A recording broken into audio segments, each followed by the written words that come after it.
Recording on. Oke, Langsung mulai. Ki. mulai P. Assalamualaikum warahmatullahi wabarakatuh. Kami dari kelompok Waalaikumsalam. kami dari kelompok satu akan memaparkan materi mengenai mengelola aspek keuangan dalam manajemen UKM. Sebelumnya, perkenalkan nama saya Afif Nurrahman, NPM akhir 057, dan rekan saya.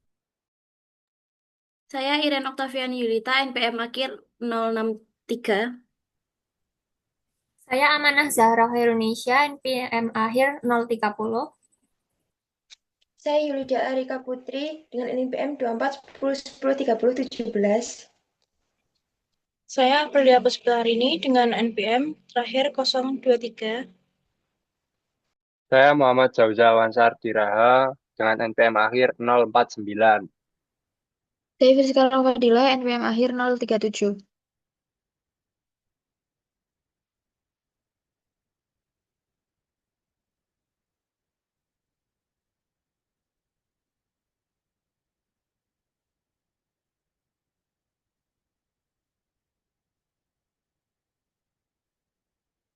Baik, yang pertama, mengapa pengelolaan keuangan dalam UMKM itu penting? Karena pengelolaan keuangan itu bisa membantu pelaku usaha untuk memahami bagaimana kondisi keuangan usahanya. Dan menurut penelitian yang dilakukan oleh LSM, bahwa sebesar 63% UMKM Indonesia mengalami kerugian tanpa mereka sadari. Hal ini disebabkan karena mereka masih mencampur uang pribadi dengan uang usaha, tidak mencatat pengeluaran dan pemasukan, belum tahu cara menghitung laba, dan eh, eh, belum menentukan harga jual dengan benar. Kemudian untuk tujuannya yaitu supaya arus uang itu bisa diatur dengan baik, pemilik usaha bisa tahu kondisi dan posisi keuangannya dan bisa mengambil keputusan bisnis dengan tepat. Kemudian untuk manfaatnya yaitu pemilik usaha bisa mengetahui apakah usaha yang mereka jalankan sedang untung atau sedang rugi, bisa mengontrol pengeluaran dan membuat rencana pengembangan usaha. Kemudian juga bisa mempermudah jika ingin mengajukan pinjaman modal. Dan selanjutnya untuk strategi yang bisa diterapkan oleh UMKM yaitu pelaku usaha bisa mencatat semua transaksi secara rutin, memisahkan uang pribadi dan uang usaha agar tidak tercampur, membuat anggaran, serta menyusun laporan keuangan agar kondisi usaha itu selalu terpantau. Next.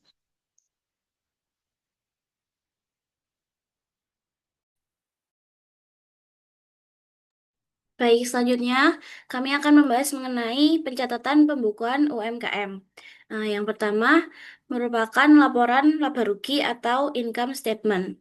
Di sini dibagi menjadi dua bagian, yaitu pada operating activity atau aktivitas operasi atau biasa disebut dengan proses produksi, di mana di sini ada sales atau revenue, itu merupakan pendapatan dari penjualan, kemudian dikurangi dengan cost of goods sold atau biasa disebut dengan HPP.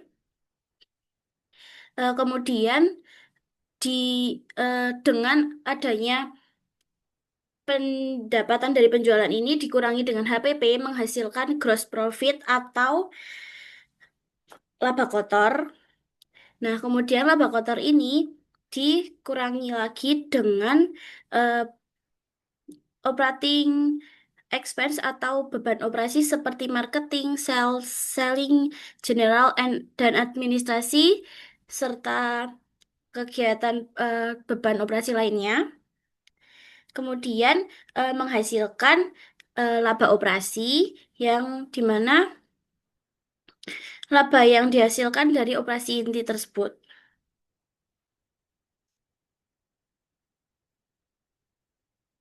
Kemudian lanjut ke bagian yang kedua adalah financing activity atau aktivitas pendanaan. Dari operating profit tadi atau laba operasi dikurangi dengan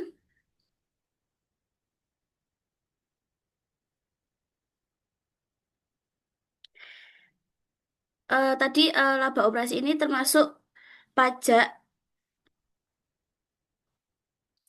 sebelum pajak. Jadi masih belum ada pajak dan kemudian dikurangi dengan interest expense atau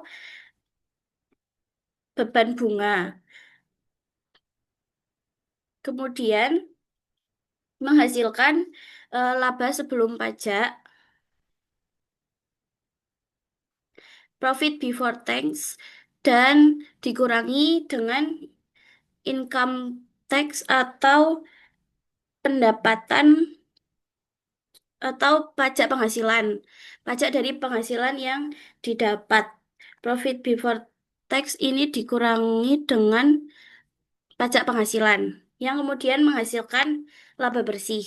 Kemudian ini berikut adalah contoh perhitungan dari laporan laba rugi.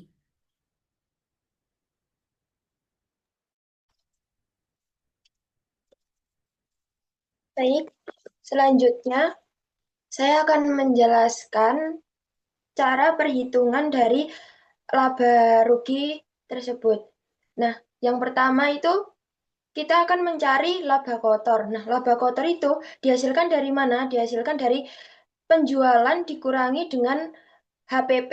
Nah, di sini itu penjualannya itu 850.000 dolar dikurangi dengan 550.000 sehingga menghasilkan laba kotor itu sebesar 300.000 dolar. Nah, kenapa 550.000 ini di dalam kurung? Nah, ini artinya itu 550.000 itu dikurangkan. Nah, kalau dikurangkan itu maka dari itu di dalam kurung. Nah, selanjutnya untuk mencari laba operasional itu menggunakan rumus laba kotor dikurangi dengan biaya operasional. Nah, di sini laba kotornya itu sebesar 300.000 dolar dikurangi dengan 200.000 dolar biaya operasional. Nah, operasionalnya. Nah, biaya operasional itu didapatkan dari penjumlahan dari biaya pemasaran, biaya umum dan administrasi, dan juga biaya penyusutannya. Nah, itu dijumlahkan semua sehingga menghasilkan 200.000 dolar.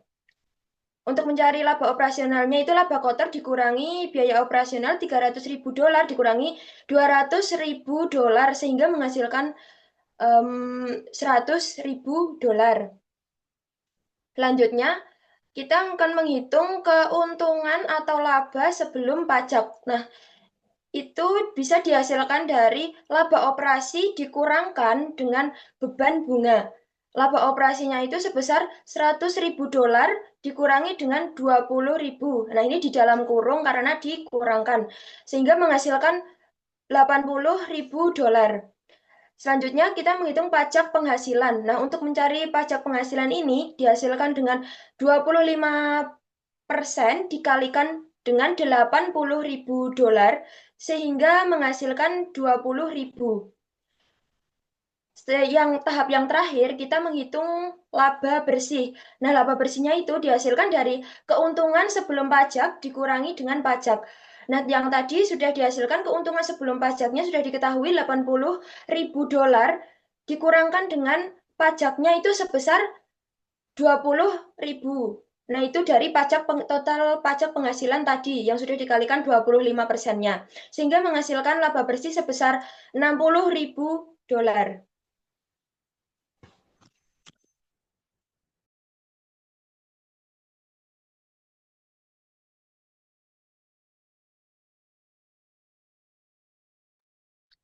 Nah, yang selanjutnya ada neraca atau balance sheet.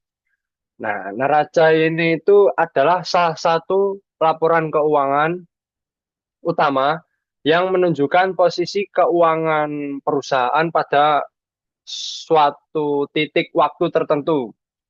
Biasanya neraca ini dibuat pada akhir tahun atau akhir periode akuntansi. Tujuan tujuan neraca ini sendiri itu untuk mengetahui atau memperlihatkan apa saja aset yang dimiliki perusahaan atau seberapa banyak jumlah aset yang dimiliki perusahaan, terus ada apa aja yang menjadi kewajiban atau hutang perusahaan, serta berapa besar modal atau ekuitas pemilik perusahaan. Secara umum, aset itu sama dengan kayak jumlah dari hutang atau kewajiban perusahaan yang jumlah dari hutang dan kewajiban perusahaan ditambah dengan total ekuitas pemilik. Nah, itu adalah aset atau harta perusahaan. Nah, yang pertama ini kita ada aset. Nah, aset ini ada 3 kelompok atau ada 3 macam, yaitu aset lancar, aset tetap, dan aset lainnya. Nah, aset lancar itu kayak aset yang mudah dicairkan atau dijual atau digunakan gitu. Kayak uang tunai, terus kas, terus persediaan barang gitu. Nah, itu termasuk dari aset lancar. Nah, yang kedua ada aset tetap. Nah, aset tetap ini berbeda dari aset lancar. Aset tetap ini merupakan aset yang digunakan untuk waktu jangka panjang atau kayak bertahun-tahun gitu masih dapat digunakan. Kayak semisal ini mesin, terus peralatan, gedung, dan tanah gitu. Itu termasuk dari aset tetap. Yang terakhir ada aset lainnya. Aset lainnya itu adalah bagian dari kayak apa ya? Aset yang tidak termasuk dalam kategori aset lancar dan aset tetap, namun eh, aset lainnya ini masih berpengaruh untuk ekonomi masa depan perusahaan. Jadi biasanya itu aset ini tidak digunakan langsung dalam kegiatan operasional sehari-hari, tetapi juga tetapi tetap penting karena bisa mendukung kegiatan usaha dalam jangka panjang kayak investasi gitu.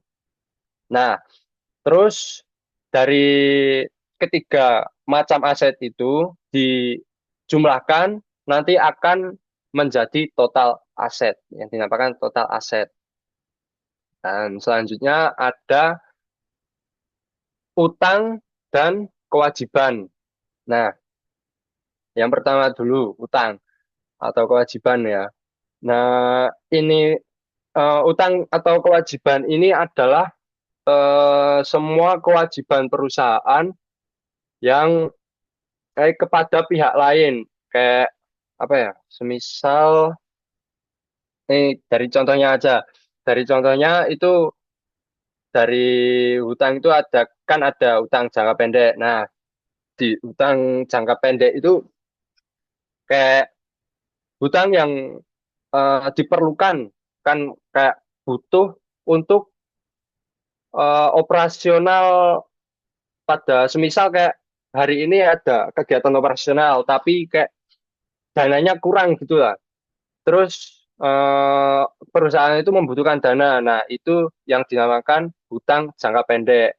Itu kayak hutang usaha, terus biaya yang harus dibayarkan itu termasuk dari hutang jangka pendek. Dan seterusnya ada hutang jangka panjang.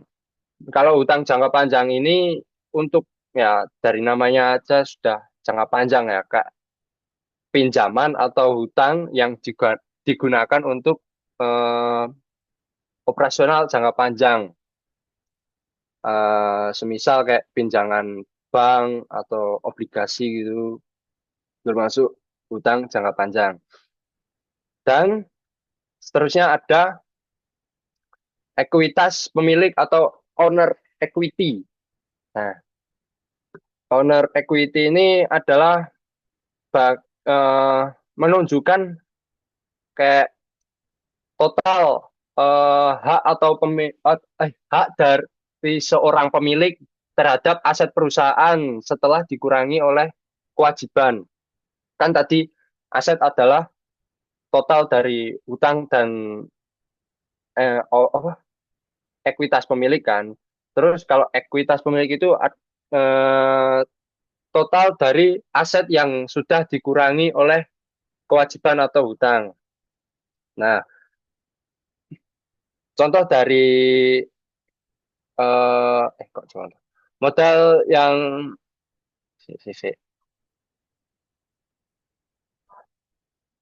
Nah, dari ekuitas pemilik ini kayak apa ya? Kayak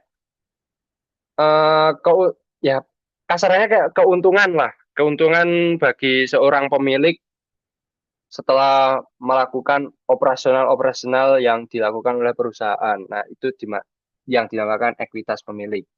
Bisa dilanjut, Mbak Iren.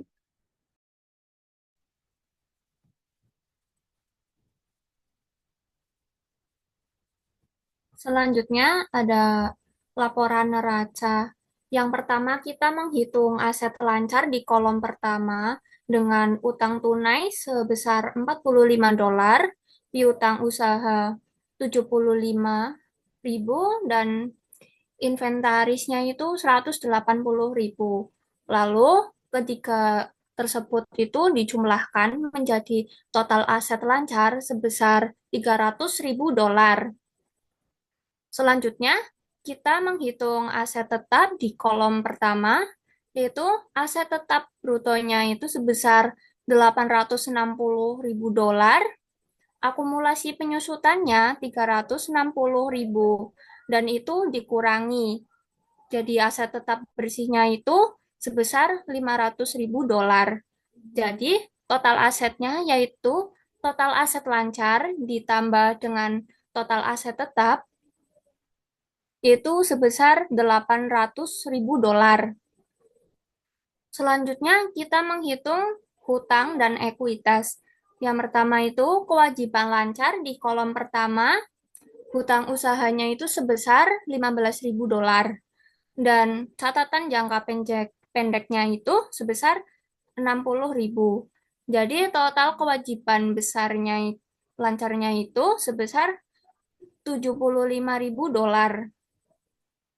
Selanjutnya, hutang jangka panjangnya itu ada 150.000 dan total hutang keseluruhannya itu $75.000 ditambah 150.000 menjadi $225.000.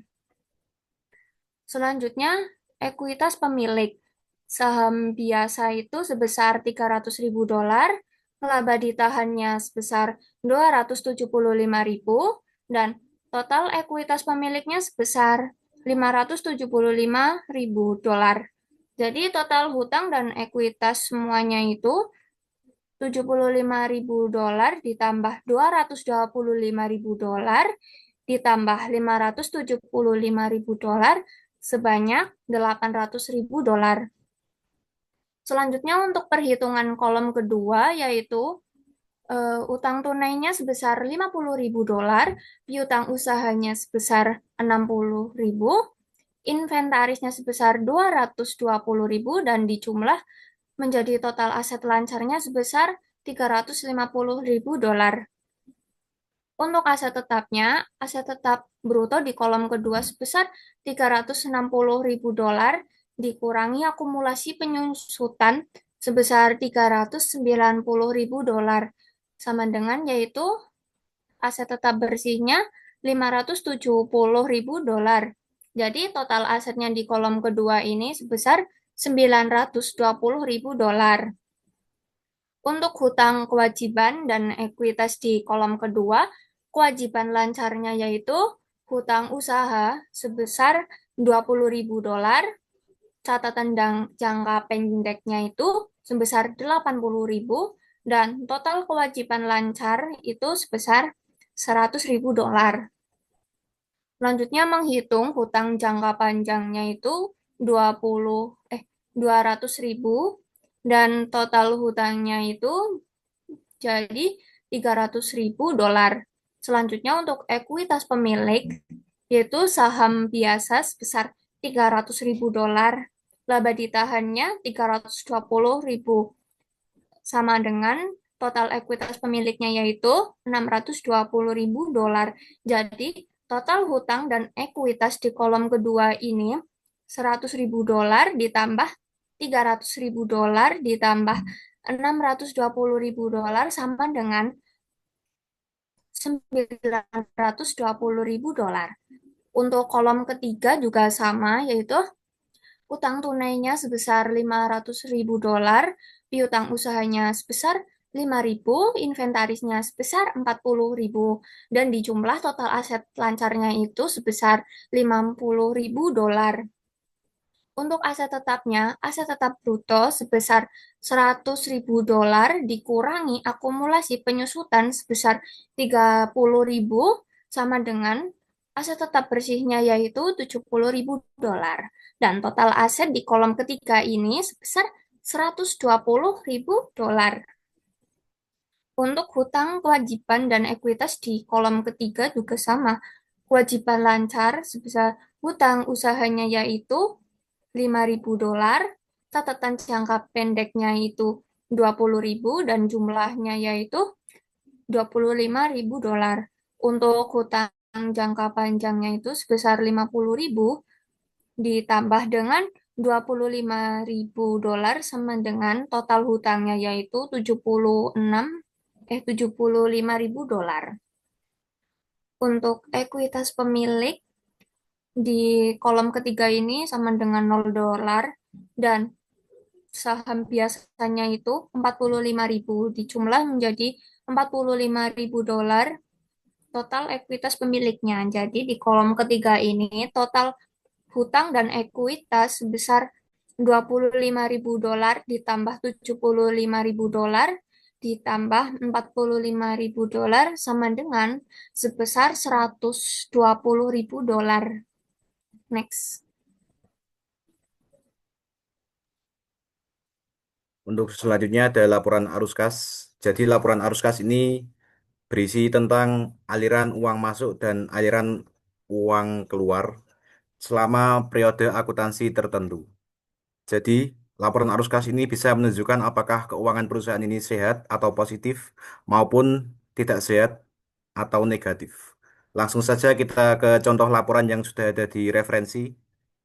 Yang pertama yaitu ada kegiatan operasi berupa laba bersih, penyusutan, keuntungan sebelum penyusutan, peningkatan piutang usaha, kemudian pembayaran untuk persediaan yang terdiri dari peningkatan inventaris, peningkatan yang lebih sedikit dalam akun hutang, kemudian pembayaran untuk inventaris dan arus kas dari operasi. Untuk laba bersih sebesar 60.000 dolar ditambah dengan penyusutan sebesar 30.000 dolar menjadi keuntungan sebelum penyusutan yaitu 90.000 dolar. Kemudian untuk peningkatan piutang usaha sebesar 5.000 dolar yaitu dalam kurung atau dikurangi. Kemudian peningkatan inventaris sebesar 40.000 dolar dalam kurung berarti dikurangi. Kemudian peningkatan yang lebih sedikit dalam akun hutang sebesar 5.000. Kemudian untuk hasilnya yaitu 90.000 dikurangi 5.000 dikurangi 40.000 ditambah 5.000 menghasilkan arus kas operasi sebesar 50.000 dolar. Kemudian ada kegiatan investasi berupa peningkatan aset tetap bruto yang lebih sedikit sebesar 100.000 dolar dalam kurung yang berarti dikurangi. Kemudian selanjutnya ada kegiatan pembiayaan sebesar 20.000 peningkatan dalam surat utang jangka pendek sebesar 20.000 dolar. Kemudian peningkatan utang jangka panjang sebesar 50.000 dolar dan dividen yang dibayarkan kepada pemilik sebesar 15.000 dolar dalam kurung yang berarti dikurangi.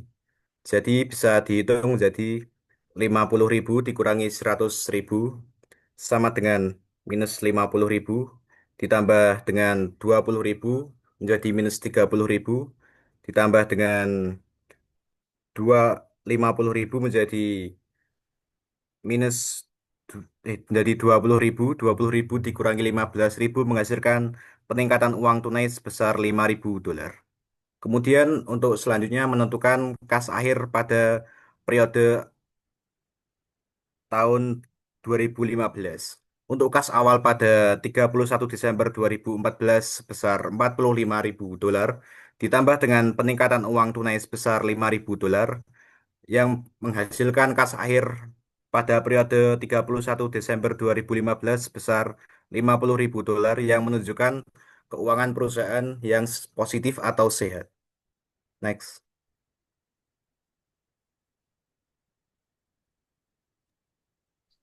Selanjutnya ada pengelolaan keuangan bagi UMKM. Yang pertama, likuiditas adalah kemampuan perusahaan untuk membayar utang. Eh, as- likuiditas aset lancar tadi. Yang pertama ada rasio lancar. Rumusnya, aset lancar dibagi kewajiban lancar. Aset lancar terdiri dari kas, piutang, persediaan. Untuk kewajiban lancar adalah utang yang jatuh tempo dalam waktu kurang dari setahun. Lalu ada profitabilitas aset. Adalah mengukur kemampuan perusahaan untuk menghasilkan laba dari aset yang dimiliki. Profitabilitas memiliki 3 rumus. Yang pertama ada pengambilan aset. Rumusnya, laba operasional dibagi total aset. Lalu margin laba operasional sama dengan laba operasional dibagi penjualan. Yang ketiga, perputaran total aset sama dengan penjualan dibagi total aset. Lalu debt ratio. Debt ratio adalah menilai seberapa besar aset perusahaan dibiayai dengan hutang. Rumusnya total total total debt dibagi total aset. Jika rasionya tinggi, artinya tergantungan terhadap utang besar. Lalu yang terakhir ada return on equity. Digunakan untuk mengukur seberapa besar keuntungan yang diperoleh dari modal pemilik. Rumusnya net profit dibagi total owner equity. Artinya semakin tinggi ROE, semakin efisien perusahaan menggunakan modalnya untuk menghasilkan laba.